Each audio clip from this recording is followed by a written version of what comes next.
Screws loose, they done stripped the bolts on them. Shoulda never sent them to pick up the work for me.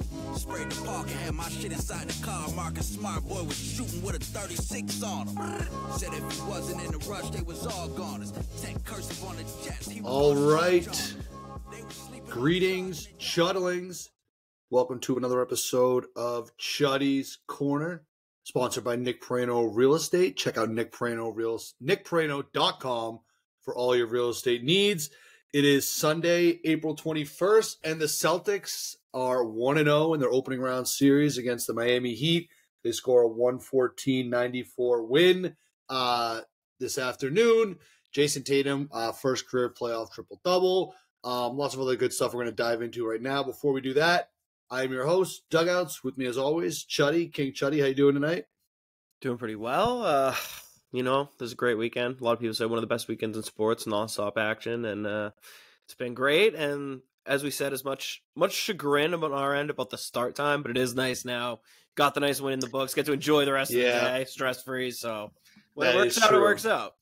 Yeah, I do. Now that it's over, I am kind of glad that we have to sit around waiting all day for this game to start. But yeah, so I mentioned it too. Again, the Celtics 114-94. Tatum had 23 points, 10 rebounds, 10 assists, his first career triple-double. Porzingis had 18 points, Brown had 17, White had 20 points. Just a pretty good showing all around from everybody. We definitely saw some of those things we were talking about with Porzingis being able to space the floor, making a huge difference. We're going to dive into all the individual stuff, but first, why don't you go ahead and give us your game recap, how this one play out for anyone who missed it. Yeah, this one, if there was any doubt about the Celtics' energy or if they had been waiting for the playoffs, they answered that pretty quickly. Can't have really asked for them to come out much better. Jumped out to an immediate 9-0 run that involved Tatum getting a hard-fought offensive rebound, kicking it out for a three. Jaylen spinning right by Hawkes, blowing by him for a dunk. That was cool. An extra pass, going right to Porzingis when Hero was on him for an easy jumper. Like all the things we wanted to see. Ton of energy. The place was absolutely alive. So coming right out of the bat as the one seed at home like that, throwing a haymaker, felt pretty good to see. It definitely eased me into the game the way I wanted. And then the rest of the first quarter was a little bit more of that typical like round one, game one, feel each other out, a little bit of, I don't want to say like nerves, but just kind of settling into things from there. Yeah. I thought playing well. He kind of mucked it up a bit too. Yeah, go figure. But a lot of missed shots that I think we would normally make, but not like playing poorly again, like I said, and getting out to that early lead was nice. We were able to kind of hold them back for most of the time, even when shots weren't falling. And the defense was just really exactly what you would want to see again, right out of the gate. Thrilled to see that. Second quarter, it was really the bench guys who you didn't mention, Pritchard and Hauser, who came in and really turned the game around kind of and got us out to our initial big lead after the Heat had kind of fought back from that first haymaker. Pritchard's energy lights out. I think there were a lot of question marks about would the stuff he do in the regular season translate to the playoffs. Well, certainly didn't in this series. He's being an absolute pest guarding Tyler Hero, flying the ball up and down the court, making great passes, making shots when needed. And then Sam Hauser, who for a minute there looked like he was going to get played off the floor. He missed his first couple shots, and they were going right at him with Kevin Love. Looked a little bit ugly, but then he made a big one. That got him going. He made 3 straight threes at one point, pushed that lead right back to 10 after the Heat had cut it down. That kind of got the Celtics going a little bit, and felt like we really finished that half strong, got it out to almost a 20-point lead. Felt like as much as, that was the game where it's like, all right, we're getting up a ton of three-pointers. We're not really hitting a ton of them, but mostly good looks, but we're playing the right way. The defense, we'd held them to 45 points in the first half, is exactly what you wanted to see. Felt like very few of them were easy looks or good looks. We were making them work hard for everything. So that's kind of the question is, even when shots aren't falling, are we going to be able to keep up the intensity elsewhere? I felt like we were doing a great job on defense. We were doing a great job rebounding. And then the third quarter came out, and what an excellent quarter that was. If there's any doubt about this game, the Celtics put it to rest in that third after Jaime Hawkes came out, had a little bit of a run, pushed the Celtics, kind of got our attention. They just fought back, closed that quarter with an outstanding run. Tatum was amazing, had multiple impressive passes out of double teams. Porzingis was hitting a few big shots. Derrick White, huge quarter after only scoring 2 points in the first half. You mentioned finished with 20 points, 18 of those obviously after half. He was awesome down the stretch there. And then the wheels kind of fell off for Miami. They couldn't hit a shot. We ramped up the D, a little bit of this, a little bit of that. Suddenly you look, Celtics are up 30 plus points. And this one was a laugher. Yeah, they led by 34 at one point. Yeah, so there you go. Fourth quarter, definitely stopped playing for a little bit. That'll happen when you're up 30 points. But I mean, still, he didn't really get it any closer than 14 or so. So, I mean, if that's reason to panic, I don't think so. He hit 7 out of 8 threes. And suddenly Celtics are taking a timeout, but I thought came right back out, ran good stuff, got to the free throw line, and obviously closed the deal out, winning by 20 points, what you want to see. Loved also seeing in the last minutes there a semi-hard-ish foul by Caleb Martin, kind of undercutting Tatum on a box out. I thought it was dirty. Martin went to shake his hand, and Brown just pushed him out of the way, said, don't even think about it. Love to see that little Jays sticking up for each other as Tatum bounced right up for the hard fall, ran down there. So I felt like a couple uneasy minutes there in the fourth quarter. Not uneasy like the game was in doubt, but just uneasy. Didn't love the way we were playing. But after all that, I still like the way we closed it out, hitting the big free throws and bringing the energy back. And then the Jays kind of getting involved in that fracas, sticking up for each other and getting it back out by 20 for the win. So all in all, I don't think you could ask for much more out of game one of the series. Pretty thrilled. Yeah, I mean, aside from that fourth quarter, there really wasn't a whole lot that I was thinking. Like, I was honestly kind of wondering where we're going to go in the podcast for like what to kind of talk about. There's obviously, since it's the first time playing, there's definitely some things to get into versus how things looked against them last year. But yeah, I mean, aside from that fourth quarter, this was pretty good. I think in the first quarter, the Heat, you said it was kind of that feeling out process. I do think that the Heat kind of started to get into a little bit more of it was like almost like the Heat came out flat, which is sort of the opposite of what we were sort of worried about. We kind of thought maybe since they were rolling, but your point you made in the playoff preview too was that they played 2 kind of like do or die games, so it might kind of be a situation where they're kind of feeling like, okay, we can breathe a little bit, and then we jumped into a quick 9-0 lead, and then within 2 minutes, Wilshire called a timeout. From there, I think we scored. What do we have, like 26 in the first quarter? So for the last like 10 minutes of the first quarter, we only scored 17 points. So I do feel like the Heat kind of stepped it up, but yeah, I think we were also just kind of missing some shots that started to go in later on. I think Tatum, as soon as the game started, you can kind of tell that he was sort of playing a lot more kind of an aggressive style. Like I think he had like 6 assists or 5 assists at least in the first quarter. So it's good to see him playing to get guys involved too. So he had some issues from 3. I think he was like 1 for 8 from 3. To end the game. So, for a game where we made 22 threes, that can sort of fly under the radar, I think, for now. Not too worried about that. Overall, I think Tatum was the best player on the floor from start to finish. Yeah. And that was kind of the difference, the way he came out with that aggression and set the tone. And his defense was just unbelievable. Like, they were letting them play early, and I thought not only did the Celtics fight through it, we took advantage of it, and we were the more physical team. And that's what I want to keep seeing. Like, don't back down to these clowns. And that it was good to see us kind of like push back, fight back. Tatum, once he realized what they were and weren't calling, he loved it. It seemed like he had 3-4 steals. He was knocking the ball away. He was getting his hands on things, being super physical. I love that. He's basically as big as Bam is, honestly, out there, like not far off. He should go out there and be an absolute beast, and that's what he was on both ends. And I mean, you mentioned playing the right way. That's largely been a theme of this whole season, where we've said, like, what can stop the Celtics is almost getting bored of just making the right play every time. But you see on those runs today, and it all starts with Tatum. I mean, the 10 assists, obviously, but how many times, too, did he have, especially where they would kind of go to that zone? We would get Tatum trapped in one corner. He would wait for the double team to come and then usually make an amazing skip passes that we take for granted, where he's jumping and firing the ball across the court. And it would usually lead to an extra pass that would get us a corner 3. Like, we were just attacking that opposite corner 3 over and over again. And it was open every time. And a lot of it started with Tatum making the first pass out of a double team. So something he's not even getting credited for in the stat sheet, but that was probably another, 5-10 plays where he started it with his passing. A couple hockey assists for him. Absolutely lights out game from Tatum all around. You mentioned the 3s, sure, but if those are falling, forget it. We probably win by 50.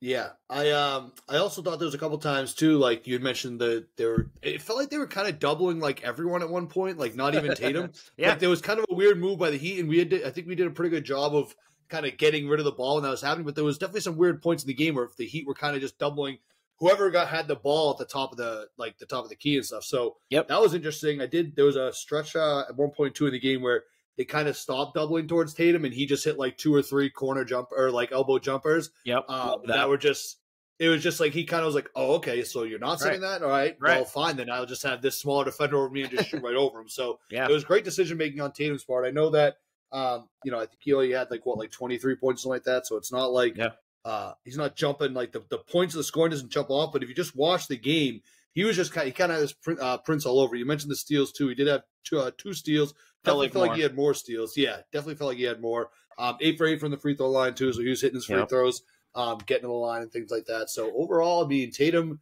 definitely all kind of started with him. I think the next person we can really look at is just Porzingis. Like we brought Porzingis in for this team, against this team and against their zone and stuff like that. And he was stretching the shit out of them. Like he had I think 4 or 5 threes in the game. Some of those are from like 27 feet deep. So it's like that is really just drawing the man away from the paint. So yeah, I mean Porzingis every couple times too early too. They're running the pick and rolls and getting him on Hero. And it's just like if you're Tyler Hero in that situation, like you can't do anything but pray. No. And he was just shooting right over me. It was fucking hilarious to see.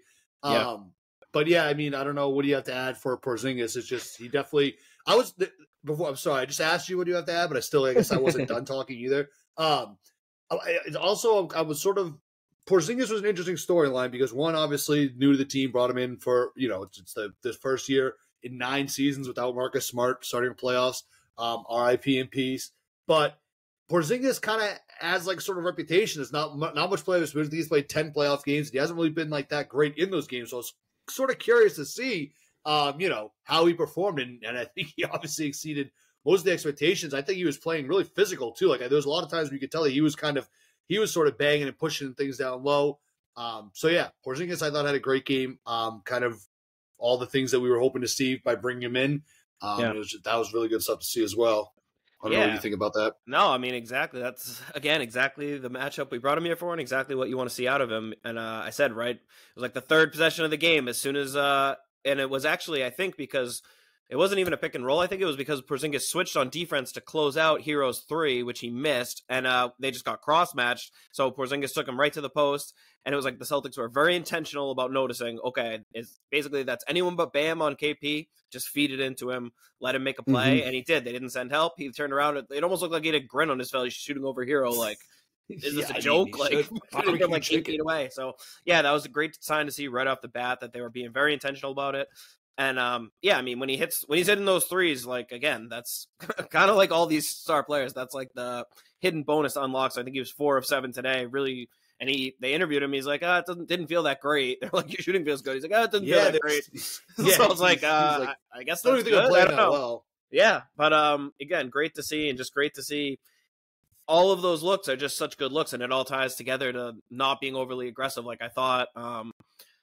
Just as much on offense, he was a difference maker on defense. He was great protecting the rim. He made Bam work really hard for all those points, kind of until the very end. And yeah, he fought hard. He held his own with the physicality. I thought he gave as good as he got, which is awesome. And in that same interview, when he said the shot didn't feel well, he said the same thing where he was like, we need to not just like meet their physicality level. We need to be above it. I absolutely love that. And he went out and showed that. I know, it's only one game, but exactly what we want to see from everyone up on down the line, and especially Porzingis. He was brilliant, and the team did a good job of utilizing him in all the right ways, which you love to see. And it all ties back to where we started with Tatum, where making the right play from top to bottom, being unselfish, truly only caring about winning, and all those guys where it's like, did anyone on the team exceed like the amount of points or whatever that you think they could or should score or get the amount of looks, but does anyone care? They're just like making the right play over and over and over again against this team. A lot of times that's Porzingis, and it's great to see that everyone's just like super happy to feed him every chance they get. Yeah. I think that's a really good point too about just like the way the scoring happened and like who was doing the scoring, because it really is like, the high score was Tatum, and he only had 23 points. Like, if you look at that normally, you'd be like, oh, wow, it's not even, I mean, great. That was triple-double. It was also like free throws at the end of the game. He really only had like 18 or so until the last couple seconds. Derrick White had 20, who he didn't really have anything going on until the second half. Yeah. Hauser had 12. Horford had 10. Pritchard had 8. Porzingis 18. Brown 17. Drew Holiday had 6. Drew Holiday, too, just to point out, people might look at his stat line and think that he didn't really do much. That guy, it felt to me like he was everywhere. Oh, yeah. He had 2 blocks, 2 steals. He shut Hero down. Yeah, well, so I guess that can kind of bring me to the next point of just like, and if we want to talk, I think we can definitely circle back later to Hauser and Pritchard, because I think they deserve a little bit of flowers. But the Heat team specifically, like, no one really stepped up. I feel like they needed someone to step up, and it's always supposed to be Hero. Like they wouldn't trade Tyler Hero to get fucking Damian Lillard, and he's now in the playoffs when that's not true. And he's scoring like 11 points or something like that. That's not true. Is that not true? That's what they were What do you mean? offering. That's what the Portland wouldn't take, that deal. And it was just Portland didn't want any part of it. Well, I guess we saw tonight. Why. Yeah, exactly. I thought they were like coveting Hero. Like, I don't know. They were coveting No. him to like hype up his value. It was like, what do you mean you don't want Hero? Like, Hero's a young star. Portland was just like, yeah. Everyone assumed just because Dame wanted that Portland like had to take that offer because that was the best offer they had, and Portland was just like, we're good. No, great. It read by Portland. was Hero. Great read. It would have been Hero, Hawkes, Jovic, and whatever picks they have. Basically, was the Dame package. That's not terrible. I mean, well, I guess they probably wouldn't have. They probably didn't know that Jaime Hawkes would be. I mean, he looked pretty good. There's a couple times too where he just kind of. Hawkes was like the second best player, I thought. Yeah, he just made the choice to get to the hoop, and he got there a couple times. Yeah, Hawkes was about it. Yeah, the Cardinal. I think I mentioned last pod too that with Hawkes, he kind of plays like he's obviously not nearly as good, but he plays kind of like Jimmy, like style wise. So it feels like he steps up when Jimmy's out and kind of takes on that role. So obviously not as good, but also like doesn't take up as much usage and stuff. Just kind of slides in there, trying to be that kind of like bigger wing guy, a little bit of tough, can make some shots, can create some offense, can play D, this and that. So yeah, he played well. He looked like he was certainly ready for the moment, which is certainly not shocking with a young Heat player, but yeah, he did it the one time where him and Tatum like ran into each other, and Tatum like intentionally fouled him, and he kind of fell over, and he was like bitching about it, and you could tell Tatum was just like, hey, "Stop crying, dude." No, great to see. He went to what, UCLA? Yep, is that where he went? Yeah. So he played all 4 years there. I think they were saying so. Yeah, I mean that's just like it's such a classic like Heat pick. A guy like that, but he did look pretty good. There's a couple times where it looked like he was really the only one on offense that was given his problems. I mean, Bam had a pretty quiet, I think, like 26 points. Yeah, felt like a ton of those were in that fake comeback too, though. Like he didn't at really point felt like he was consistently hurting us on offense. Yeah, so he had 20. I'm sorry, he had 24 points. Yeah. But yeah, and our boy too, Caleb Martin, over 4 from 3. Yep. The fucking luck is run out, boy. Well, and again, like you said last time too, where last year it wasn't necessarily Jimmy going crazy on offense and beating us, but you can just see without us having to pay attention to a Jimmy out there, we get to send our best defenders at Hero and Martin and Hawkes and these guys, and suddenly, they don't look so good when they're like the third or fourth guy we're defending. They're bumped up to like the first and second. Obviously makes a pretty massive difference, and you saw a lot of it tonight. Yeah. But only one game. You never know. Yeah. Well, yeah, exactly. And again, just that little like mini run they went on there. I mean, that's I don't know if we want to make much out of that, but it definitely seemed like I don't know. I don't really want to see that. I don't really want to see them taking their foot off the gas in any way like that. So I don't really want to see it, but I also think if we're sitting here going like, oh no, they cut our lead to 14, and then it's like, what are we really doing? Like, come on. So they cut the game to not even what the spread was set.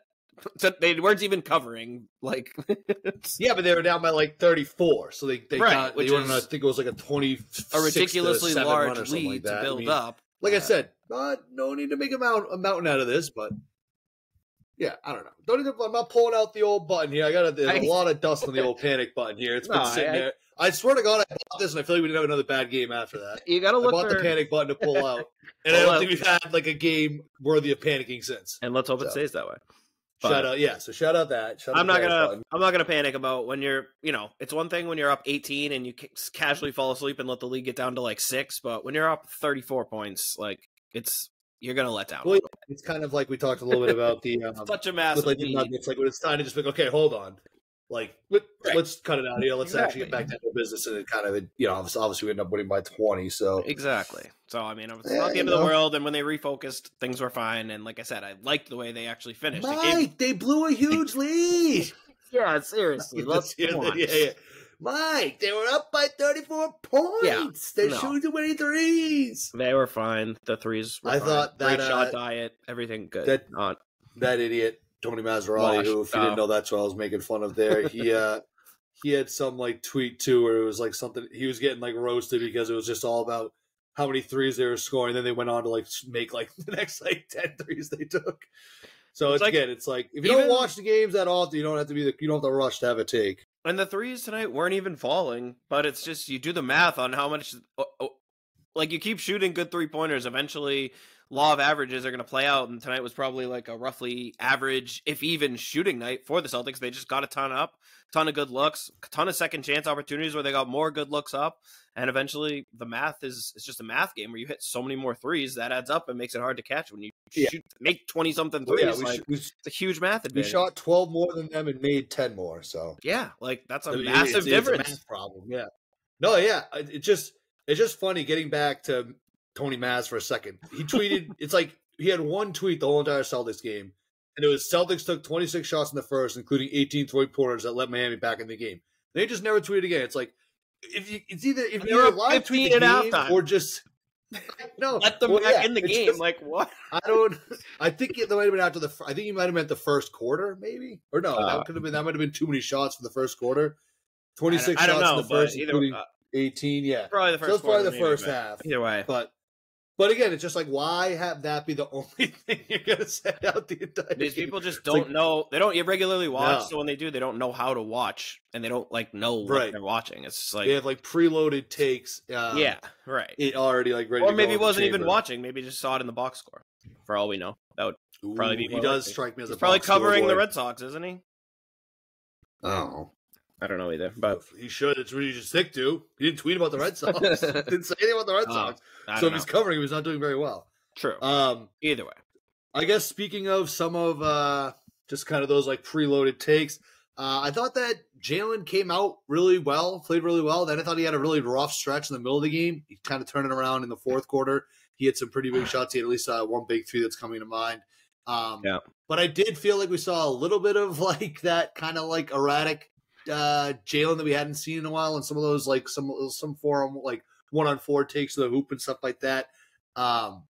Again, not trying to make a huge thing out of it, but what did you see with Jaylen? I mean, he finished the game playing well, but there was kind of a stretch there where he was kind of losing the ball. I think he only had 2 turnovers, but yeah, I thought I know the point you mean. I thought it was more. I thought he actually had a few really good drives, and just missed tough layups and with contact kind of there. Yeah, and a couple of them, but I thought he made nice moves. I didn't really hate any of those. I didn't think he was really turning it over. And again, I think the biggest thing about that, where it's a player like that might go through cold stretches of scoring, but I love that it felt like it didn't affect the rest of his game. He was locked down on defense the entire night, battling for rebounds, keeping up his energy.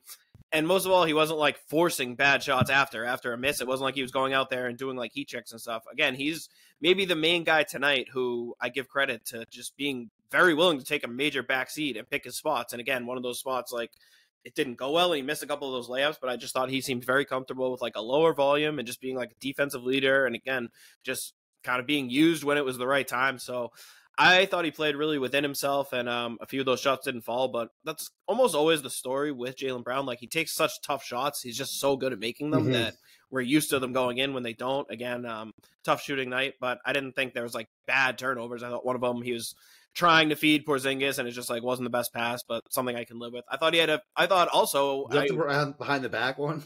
No, I think it was when he tried to throw it almost super high, a shot into Porzingis, and they just recovered. But overall, I thought he was trying to make the right play time and again, which I loved. And maybe most importantly of all, I thought they threw a bunch of doubles at him in the zone and stuff, and he handled it great. I don't think he turned it over at all when he got trapped. I thought he was really strong with the ball, made the right play. He'd either drive before the double could get there, or he was kicking out the ball really well and making a lot of those plays that I praised Tatum for earlier, where he was swinging it and starting kind of the ball in rotation out of those double teams, which I thought was absolutely awesome. So I was actually more encouraged than anything else with the way he played tonight. I thought that's exactly really what we need from him in this series, is to just be a lockdown defender, get us going in transition, hit big shots and stuff like that. I thought he did. A few really timely baskets, especially he hit that 1-3 in the corner off the Derrick driving kick that was huge at a time when we needed a bucket. So I really have no qualms there. I thought another pre-baked narrative, the Heat zone, thought it was very interesting. They went to the zone in the first quarter right when Porzingis was out. We played the first maybe 5 to 7 minutes against it without Porzingis ever even coming back in. And it was good because of kind of what I mentioned earlier, knowing they're going to try to double trap Tatum and him just making the perfect first pass, getting that defense in rotation, and just great job. I don't know if it's Joe or whoever to notice that when the Heat go into these zones, the one thing they don't defend is the weak side corner. and we were making sure we had a guy in that weak side corner every single time, and it burnt them. And again, that's what built up that huge lead. It was Hauser making them. I think Pritchard hit one. I think Al got one eventually. Drew had another one, but it was just like we kept going at that over and over again because we knew it was there. And the first few didn't go in, and I think that's when the Heat got it down to like 26-23, and it was kind of like, all right. But again, I thought we were making the right plays. We were almost just like overthinking some of the shots. Al got like a layup too that he missed, like a 2-foot floater. But they were all good looks. Like it wasn't anything the zone was doing. I think we were almost, the zone was like in our head and we're like, okay, here it is. And we were trying so hard to like almost over execute that it was hurting us. And then we just like calmed down a little, let it keep coming to us. And we just kept getting good shot, good shot, good shot. So that was great to see that even without Porzingis in there, I think we went on a run and won those minutes where they went zone pretty handily. So another thing that was really encouraging to see, I thought. Yeah, even without Porzingis, I thought they did well against the zone. The one thing that I thought the Heat were doing pretty well that I think did give us some problems, again, we ended up with a 34-point lead. So when I say problems, it's not like, fuck, how are we going to solve this? But they kind of like, they weren't doing, and they mentioned a little bit on the broadcast too, they weren't doing like a full court press, like in the sense of just like constantly trying to trap. It was almost just like what I was picturing. Like a when I was looking at it in court trap. Yeah, but it's like the way it was set up, like the way I was looking at it, it's kind of like, you know, like if you ever like driven into like, if you ever driven around like Washington D.C. or some shit, and they have like those like barricades, you kind of have to like slowly like weave your way through. It's not like a full barricade, but it's like these are here to slow you down. I kind of feel like that's what they were doing, the way they were sort of positioning their players on some of those like whatever 3-quarter presses or whatever like that, because it did feel like it was kind of working in some senses. Like we were kind of like slowly bringing it up, and I kept on kind of saying like, no, move. Yeah. But that's an interesting wrinkle that the Heat had. I don't think it made a huge difference, but if I had to point to some things that I think that if you're Eric Spoelstra, you might be going to look at, what can we build off that work? That might be one of them, because I think that they did sort of bog us down a little bit. And it kind of, again, one of our big things was we know they're going to try to muck this game up and make us have to play their way, but there's no reason that we can't also make them have to play our way. So I think that that at least was effective for the Heat in forcing us to play the way the Heat want to play. So just one little observation there. I know Spoelstra's probably listening, but no, I totally agree, and I'm sure Spoelstra knows that, and I'm sure he looks at this matchup, and if he doesn't, he just heard it now. Yeah, fuck. But I'm sure. I think it's pretty clear to anyone watching this matchup that the Heat's only chance is to dictate the pace. Because if we play at our pace when we're getting up and down, we're going to run them out of the gym every single game. There's just too huge of a talent mismatch across the court. Like they can't keep up with us. So again, I don't think I'm cracking any mystery case here to say that the key to this series is dictating the pace. And in the moments where it looked like the Heat, you kind of were like, oh, okay, maybe they can do some things. Maybe this is interesting. Was mostly because whether it was that zone or otherwise, they were slowing us down, dragging things out, and making it like a very slow back and forth game. So the Celtics need to avoid that. And I think that was at the point where we were kind of starting to slow down on our own, and them kind of pushing their defense up the court played into their hands, where then, it's not like they were even turning us over, but we just weren't starting our offense till 12 seconds or so on the shot clock. And then it leads to, even if it is a good like driving kick, it's not as good of a shot when the guy catching the ball like has to shoot it, because he's like sitting there like, oh, there's 3 on the shot clock, like I have to get this up right away, versus that same exact action when you catch the ball with 12 on the clock and you're like, I can shoot it, I can pump fake, I can immediately drive past the closeout, like all these options, so which is really what we like to do. Exactly. And so again, some of them it looks like a good shot, but if the guy's catching it and like has to hoist it up, it's probably not as good as it could be, I guess, for lack of a better term. But if they go to that zone earlier, I think, that's something where we need to be ready for a little bit of press and can take advantage. Because if they're sending more guys up the court, same thing. Look up. That means somebody's going to be open. Get the ball up there. We'll have a 4-on-3, a 3-on-2 in the other way. So that can lead to us playing even faster. Again, we just have to be ready for it. And I don't want to react to the way we played in a game where we're up by 30 points just trying to kill the time. I'm sure that's not the way we would attack the press if they're going to it in a tie game in the first quarter. So, again, not taking too much out of that, but another way I think that we can kind of use that against them and get the pace going even more in our favor going forward. Yeah. I think I don't have a whole lot. I mean, I can check my notes. I don't really know if I have a whole lot of other stuff to add there. The Jaylen spin move early on was sick. I got to get a good clip of that. I think it's important to just mention the bench and the rotations in general, where I thought all 3 guys, Horford, Pritchard, and Hauser were the only 3 guys who played off the bench. They all played pretty significant minutes. I thought they all played really well and were reliable in different ways.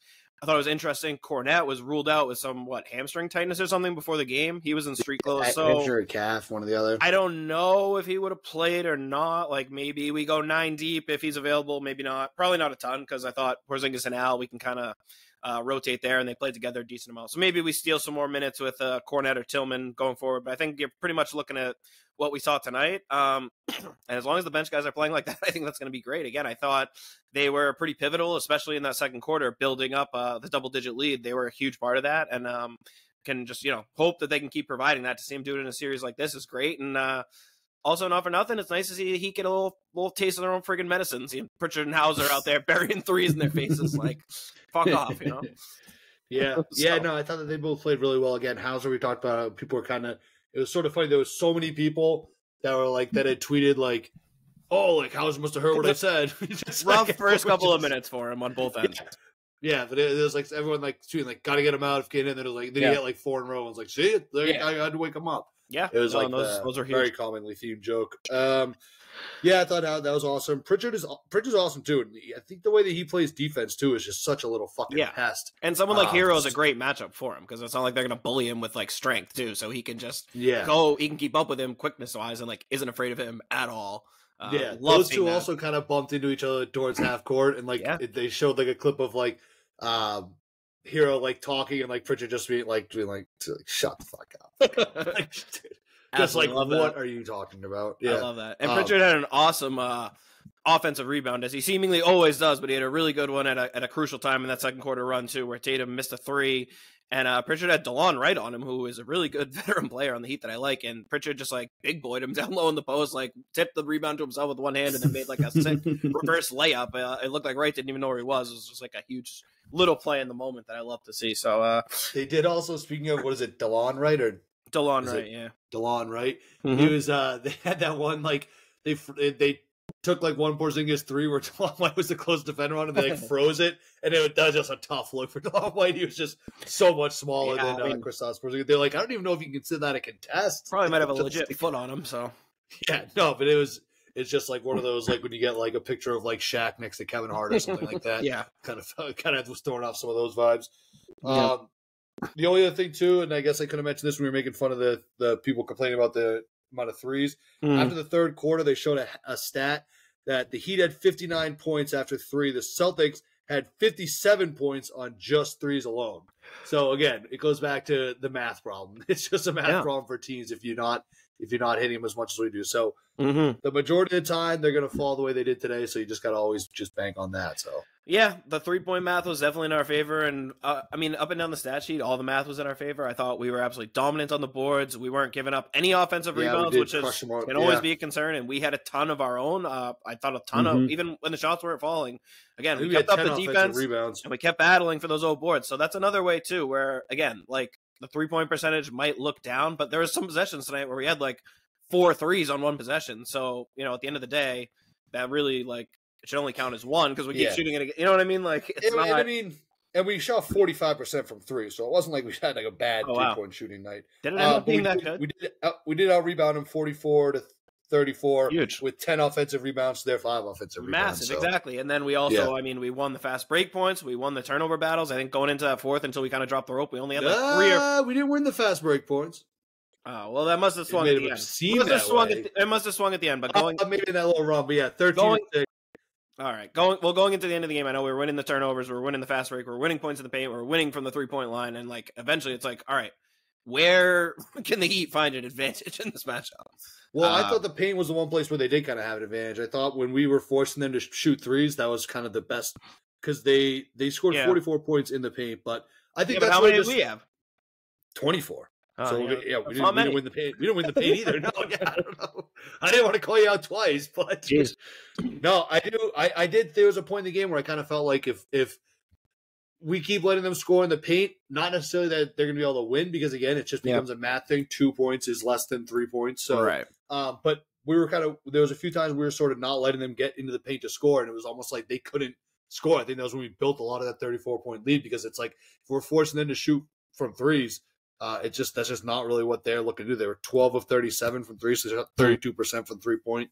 So So, and again, how the way to shoot threes, I think, is the strategy. Well, and they were 7 of 8 in that fourth quarter on threes too. So again, in the Okay, part of the so game where it was yeah. still like very competitive, they were basically making no threes. They're just 5 of 29 then at that point. Yeah, exactly. And it was really DeLon Wright got super hot and made a bunch, but other than that, like I thought played great defense, like stifling defense for the first 40 minutes of the game. Barely got any good looks, and I mean, 44 points in the paint, I guess, is more than us because of the way we played, but that's not like a lot of points in the paint, especially when you're stifling them everywhere else on the court too. So, like, they worked for those 44 points in the paint. I very, very few easy looks again until the very end of that game. So we talked about before where, no matter what happens on offense, that stuff, especially with shot variances and that, can go up and down. But the one thing you can control is defense, and the way the Celtics played the defense again, until the last few minutes there, is exactly what you want to see. And if they play defense like that, it's almost not going to matter. They can live through almost any kind of struggles on the other end if they lock down the way they did for most of this game. Yeah. All right. Do you have anything else on the game specifically? I know we'll go over some of the matchups that happened yesterday, but you have anything on this game? Not on this game, but I just want to, kind of remind everyone that this is just game one at home, a game we were supposed to win. Like, if we come out in game two and the Heat pull out some stupid ass 1-point win, like we're going back 1-1 and they have the upper hand. So as good as we feel today, we need that kind of energy and focus and, attention to detail up and down for 48 minutes every game. Not, we can't take our foot off the ropes because we're like, not that I think we're going to. That's what I was saying about the fourth. You told me the fourth wasn't a big deal. We took our foot off the rope. Oh, it's not aggregate scoring. Foot off the gas, hand off the rope. I think we're mixing up our extremities. No. But I don't know. That's something different than coming out next game like it's an extension of this one. Like, you can take your foot off the gas when the game's in the bag, but you got to come out next game. The next game start with exactly same energy that we started this game with. Just because we're like, oh, we can beat this team that easily. Like, we can't go into that game and not get out to that big lead again. Yeah, and you almost know that they're going to have some kind of crazy shit cooked up. This isn't just over. With who Spoelstra is. Yeah, exactly. This is not over. But we got win one. We need 15 wins more. We got 1-0 in the series. Amen. Feels good. We can enjoy that. We got a couple days to let it soak in. But yeah, so there was 4 games yesterday. Quadruple header. Busy day on the slate. Oh, I don't love it. So I don't know. I mean, how about this? Because you probably have a way more in-depth thing of all of them. I'll just go down. I thought the Orlando Cavs game, that was a stinker. Wasn't that great of a game. I didn't enjoy it. I know you're going to enjoy every single game. I'm just saying. It was all right. I felt like the Cavs had a pretty big lead the whole entire time. They ended up winning 97-83. The Suns-Timberwolves game was not very close score-wise, but I do feel like that was at least like kind of exciting. There was like some good jawing and stuff going on too. Anthony Edwards and Durant were kind of like going at it. And the thing that, again, as much as we have reasons to kind of talk about Durant or whatever, I do think that I do respect how much he just like likes basketball. Like, he just like playing basketball, because they asked him about it and he was just like, I don't know, man. Like, we're just like, that's just playing basketball. Like, he's like, I didn't think it was like anything personal. It's just, and I think he was getting called like an old man. It's just like pretty funny. Yeah. Like, so that game I thought was exciting. Was cool after the game too. Edwards, they asked him about it and he's like, anyone who knows me knows that's my favorite player of all time and like my idol. Right. So that was like the coolest thing ever for me. So yeah, just 2 basketball players competing and jawing back and forth, and they both had sick games. I thought that was a fun game to watch, and I thought a lot of, going back to our prediction, that was Ant's moment where we were worried he'd played poorly against Phoenix all season and played awesome yesterday. In that third quarter, he absolutely took over and made like multiple hezzies in the mid-range, step backs, hit a couple threes, and just had everything going. Was going crazy at Durant. Durant played well too. Didn't get a lot of help from his co-stars in that one, we'll just say. No. But yeah, great win for the Timberwolves. Good to see, and I thought they answered a lot of questions. Again, same thing for them. It's only one game. Yeah. They don't want to get too over their skis, but they must be pretty pumped about how that series started. I thought, again, that was a wicked fun game. I can't stand when people look at a game and they're like, "Oh, it was a 15-point game. That game stunk." And it's like, well, no, the game was in question until like 3 minutes left. And again, in the NBA today, a 12-point game can disappear like that. So it's like the ins and outs of the game are. They lost by 25, but I do get your point that there was still an exciting game. I think overall. The Knicks Sixers, super excited for that series. That game was awesome. Blake came down to the wire. I mean, the Josh Hart just kind of went like fucking nuclear from 3. Has there ever been, that guy was probably like made in a lab to play for Tibbs. I feel like that guy's like the most perfect Tibbs, such a Tibbs player. And same with Jaylen Brunson, I guess you could say. They kind of like finally do just have, I feel like such a perfect like Tibbs like line about The there. It's chips, pretty yeah. funny. Well, and it's like they've even leaned into it too now, trading for OG Anunoby, because they're like, all right, we've struck out star hunting for 5 years. Let's just get the biggest Tibbs player. Like Just a bunch of dogs. Yeah, they'll just go play 45 minutes a game. Yeah, and that's what they did. Exactly what we expected. Super fun to watch. Obviously, And the kind of moment of the game. Mitchell? Out of like nowhere, just throws it off the backboard to himself, finishes an insane dunk, but of course lands seemingly horribly on his knee, goes to the locker room where I'm thinking the worst, at least at that point, comes back out to start the second half. And in that first half and quarter, he was awesome too. He had like 18 points. He looked like his old self, dominating. Comes back second half, just did not look like the same player, was not attacking the rim, wasn't really rebounding the ball. And again, that's that stuff. They just look almost too like casual in that series where the Knicks, those guys like Hart, DiVincenzo, they're like flying around like psychopaths. Yeah, exactly. And the Sixers are kind of just casually like finessing their way through it. And I just don't think that's going to work as close as they got. I don't know. Like I think they need to make some changes. They obviously, I don't know what the deal is with Embiid at this point. I wouldn't be surprised if he like misses a game. It's just, this is the story with him. And without him, they're just so screwed. So even those like 4 minutes he missed, they went on like a 9-0. We don't laugh at injuries. We don't root for injuries. No. But if he did re-injure himself on that play, that would be one of the most memed like things in the whole like it was ever. A sick because play.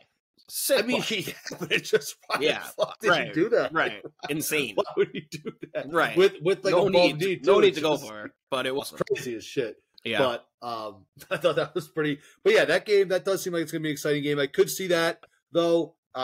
As close as it felt like it was, and I think for some of the stuff that you just mentioned too, with where Embiid might be at health wise and things like that, I do think that could be one of those games that feels like a series that feels like it's kind of close, but we might be looking at like a Knicks up 3-0 or whatever. Yeah, so I think so much depends on obviously Embiid's health. We keep saying, but I do think that the Sixers non-flukily did a really good job on Brunson. And makes it super hard. And they did kind of get bailed out by Hart finally making some shots, which he wasn't all game. Like that was essentially Philly's game plan, was leaving Hart wide open, especially when Embiid couldn't move. They had Embiid on Hart. Embiid was just standing there, and finally Hart was like, all right, I guess I'm going to have to shoot this. And then he just got crazy hot and hit like 3-4 in a row. He's also flying around getting offensive rebounds because Embiid isn't even trying to box him out. So it was like, the Knicks are probably feeling good about themselves, but also are probably like, Jesus, we just played that game where like Embiid missed a bunch of the game with injury. We went on a huge run, and like we still almost blew that game at home down the stretch. Like Philly easily could have won that. So I don't know. I'm not sure either team's feeling like super good about themselves after that one. But the people who are feeling super good about themselves are the Knicks fans. I think as much as I don't like New York sports teams, Knicks fans, they got a special spot in my heart because they are just such little pathetic, lovable little losers. There, like they win game I feel like this is every playoffs. They win game one of a series. And they just take to the streets outside of Madison Square Garden. And they're just like, they were chanting, "We want Boston," which is funny, objectively funny. They were chanting "Fuck Trae Young," which is also objectively funny. That series was like 4 or 5 years ago. Still objectively funny though. And then they lit a Joel Embiid jersey on fire, which is just like another just wild move. So shout out to Knicks fans. There's no fan base that's more fun to watch them get all hypered up. Yeah. Like they're like the kid that got into like the sugar jar, like they eat too much candy, and they're just so jazzed up off of 1-0. Like imagine they just end up losing this next game. Or imagine if like Celtics fans were just doing that in the streets like right now after just like beating the Heat in game 1 by 20. They're chanting like we want Denver. Crazy, dude. It's just crazy. But also, like you said, how the team is perfectly suited for Tibbs. It's also kind of perfectly suited for those fans. Like they've been so hungry for anything to cheer about for so long, and it seems like even when they've gotten like a glimpse of something, it's just like okay, this feels like force and thrown together, and it's been just like the next superstar is promised to come forever, and it's like not. It's just like a gritty, grimy team that's built through like hustle and heart, pun intended. And it's just like I'm sure the Knicks are the easiest team ever to root for, just like a super lovable team if they're your team, the way they play, and everyone, like you said, is just a dog. Like there's even the star is like it's very reminiscent, I think, of that Isaiah Thomas Celtics team from a few years ago. As that'll always just be like, I think, a fan favorite, memorable team for Celtics fans that you never really thought was a threat to win at all. And I think that's probably where the Knicks are realistically. I mean, they're a little better, a little further along, but I think realistically they probably need one more like kind of offensive star to actually get in the mix. But fun team, super fun series. Can't wait to see how it plays out. Yeah. Hilarious fans. I also think it's sick that Tibbs and Tim's also kind of sound similar. I feel like it's all just kind of tailor-made for New York. Impossible to I argue. need Tibbs and a pair of Tims. That would be... He should show up to the next game. That would be awesome. Tim's. Yeah, that could be something. That could. And then the last game of the day yesterday, the Nuggets, Lakers. This game was, I'd say, hilarious. Yeah. I thought the Lakers, the first half, definitely looked kind of like they might be able to kind of, maybe they are a little motivated. You get swept by a team last year, you get a little motivated. And then I think in the second half, it just kind of, the Nuggets just kind of got into that no more fucking around mode. The Lakers got it a little bit close towards the end. It was 114-103 was the final, but it did just kind of felt like the Nuggets were just kind of playing with their food for a little bit there. And then when push came to shove, they just slammed the door on the Lakers. And I don't know what the Lakers are going to be able to do to not have that happen. Yeah. AD was so gassed. It was unbelievable. Oh my God. Some of those late plays. And not only so gassed, how many times did he go down or out of the game with an injury for like 3 minutes? I think at least 3 times in the first half. It's just like every fall with this guy you think is something. I mean, similar story to Embiid. Is that just him? Is that just his way of like getting like a breather without having to like ask for a breather? Not all the time, certainly, but I don't know. But I mean, again, the other thing that if you're a Lakers fan, you got to be scared because AD and LeBron both were pretty awesome. And it was kind of exactly the things we outlined as concerns. Like D'Angelo Russell, I think hit his first shot and went 0 for 8 on the rest threes for the rest of the game, and like. They need offense from somewhere else on that team. He turned Russell into a pumpkin really well in that playing game. Yeah, he turned into a pumpkin last night, which was the fear. He was really actively hurting the team at one point during a big run. And then the other thing, it seemed like the Lakers were very committed to packing the paint, crashing on Jokic, and basically daring the Nuggets kind of role players to hit threes. I think the Nuggets shot like their season high for 3-point attempts in the first half with like 22 or 23, only hit 6 of them, and we're still only down by 3. Then they went like 9 of 19 in the second half. The shots started falling. KCP hit a bunch. They went on a big run, dominated that third quarter. So again, it was like, I think a lot of things went right for the Lakers last night. And you just saw like almost fatal flaws with the team where I'm like, I'm not sure what more they can ask from these aging, fragile-ish well, I shouldn't call LeBron fragile, but one fragile, one old superstar. For sure, yeah. Like they can't do a heck of a lot more.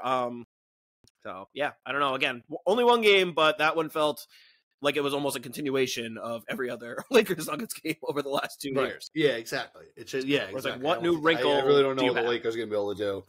Yeah. Real quick, too, Jokic just coming dressed as Gru from whatever it is. It's just absolutely hilarious. Yes. The commercial they did for them too is just like, how do you not love that guy? Like, oh my god! So imagine you're going up against this team that swept you last year. You're so like trying to get so fired up for the game, like it's gonna be different this year. We're gonna fuck them up this year. We got this. We know what to do. Right. And then you see their star player and the presumptive MVP just rolling up, going not even like unironically, like it's like nope. Today he was trying to dress like Gru, like a villain from a children's up there movie. dressed like played by fucking Michael Scott. Yeah. Like it's just like unbelievable. And like you said, the Lakers are in the most like serious mode ever, like hyping up this series like it's World War III. It's like, oh, I wonder if the Nuggets are concerned, and he's just like, I'm like strolling in and just absolutely dominates the game. Like, yeah, he's a fucking legend. He had a sick game too. Yeah, he is an absolute legend. Yeah. Also, really on that note too, I don't know if you saw like they asked LeBron kind of a quote. 32, 12, and 7. Yeah, dressed up like fucking Gru. Absolute legend all around. Impossible to argue with that. But I thought it was interesting. LeBron was asked kind of about him, where he fits in, and it did lead me to kind of thinking of like when we look back at LeBron's long, amazing career. It's almost defined by like different chapters of his era with his like rivals in the playoffs, and Jokic is kind of becoming that like last chapter where it was obviously Pierce and KG, it was like Duncan and Kawhi, Steph and the Warriors forever, and now it kind of feels like it's Jokic where this is the third one. And I mean, who knows what the future holds for LeBron? It certainly doesn't feel like he's done. So I'm sure he'll, if not with the Lakers, he'll retool with some other team. It doesn't seem like Denver's going away. So just kind of interesting to think that he's in that pantheon. He's kind of like, I mean, it's hard to Gru. Unreal. Yeah, it's awesome stuff. Yeah. But yeah, so those games all look good. We got the Clippers, Dallas on now. Yeah. Clippers up by like 20 without Kawhi. Exactly. So good. I had a feeling that again, we both, I think, picked Dallas to win this series without Kawhi, which I still think is the case. But I did have a feeling, at least in game one, in this kind of weird start where they waited to announce it, I thought the Clippers might come out with a little extra juice, whereas the Mavs might have a little letdown of like, oh, no Kawhi, all right, we got this type of thing. Everyone expects them to win now. Clippers, obviously, still a good team, have a lot of good players. They're getting all the effort in the world from Westbrook. Like, you knew shit like that would happen. So still like Dallas in the series, but nice start for Clippers, and which will be good. I mean, we want good long series everywhere except with our own, obviously. But man, this Kawhi thing just fucking sucks. And again, I hate that. I hate how right I was that first night I called it out when I said, you know, at the last minute ruled out with knee soreness, and I was like, keep an eye on this. And sure enough, hasn't played since. Now he's missing a fucking playoff game, and it's just, it sucks. And it makes it that much more amazing to think of like what he did in Toronto when he took them on that run and won that championship. And it's like, man, like how lucky was everything to work out for the stars to align where now we just can't even get one healthy postseason with this guy. It sucks. I mean, he was truly like one of, if not the best player alive, and we just haven't seen it with any consistency in 5 years now, and we might just never see it again. Yeah, no, I mean, he won with Toronto, and then he locked up the bag. But yeah, hopefully he'll be back out there, but it's not looking good right now for the Mavs. But again, it's what, 22 points? Yeah, I mean, maybe, you know, who is in the second. By the time anyone's listening to this, we'll know if it worked out. Yeah, well, no, I mean, also, hopefully, you know, it's not like he's been ruled out beyond this. Like I said, I'm extremely skeptical, but, you know, hopefully he can come back and look like Kawhi and whatever. Yeah. But hard to be optimistic. All right, you got anything else on those around the NBA games or anything like that? No, 2 more games tonight. Bucks Pacers should be fun, and then Thunder Pelicans in the nightcap. So I can't wait. And, you know, 3 more days of ball. We got 3 days off now, right? Or, well, 2, however. Gonna look at it for an extra day. So great stuff. Feels great like time. 2.5 with the early start time. Yeah. Right. All right. So yeah, we'll Wednesday when we're back on after the Celtics game, we'll kind of have a recap of any of the other games that happened for sure. But yeah, we'll be back here on Wednesday. Big announcement, though, for the podcast. The Chuddy's Corner merch store has gone live. Mm-hmm. I think we have like 3 shirts out there now. We're getting some more. According to the sponsor, it basically is whatever our brains pop into our heads. It's pretty easy to get those things printed and get them ready to go out. That's so right. With the playoffs, we're definitely going to try to have different colors, some more different stuff. designs. Yeah, different colors, different designs, things like that. So make sure you go into chuddyscorner.com.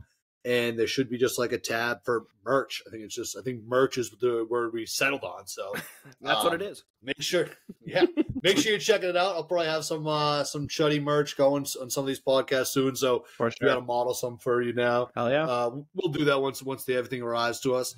But yeah, pretty decent price. I guess like it's pretty decent quality too from what the sponsor was telling us. It's luxury quality. What are you talking about? It's bargain basement prices and luxury quality. Love that. Yeah, exactly. Yeah, we're taking care of everyone there. So the merch store is live. chuddyscorner.com. Make sure you check it out. Get your Chuddy merch. Mm-hmm. I know there's a Mike Gorman shirt. There's like a Chuddy's Corner shirt, and then there's another like Celtics the Chuddyverse t-shirt. So there's a couple good options out there. Definitely gonna get more stuff out there too. So if you don't see anything you like, make sure you're checking back. But if you don't see anything you like, maybe you need to readjust your taste. It's probably your taste that needs some fixing and not the merch store. So again, chuddyscorner.com. Check that out. Also, make sure you follow the show at Chuddy's Corner on Twitter. Make sure you follow me at Doug_Outs on Twitter. Make sure you're following Chud at King Chuddy on Twitter. We're going to be kind of getting a little bit more, I think you and I, at least in the personal ones, are going to try to get a little bit more involved in the live tweet the games instead of just doing it from the Chuddy's Corner account. So make sure you give all 3 of those a follow. And also a special shout out to the sponsor, Nick Perino Real Estate, nickperino.com for all your real estate needs. That's the show for today. Celtics get the Game 1 win over the Heat, 114-94. Tatum, first playoff triple-double. Things are looking good so far, but again, it's just 1 win. We need 16 wins to get Banner 18. So we still got 15 more to go, and we're looking forward to seeing him back here on Wednesday. Chuddy, you take care of yourself now.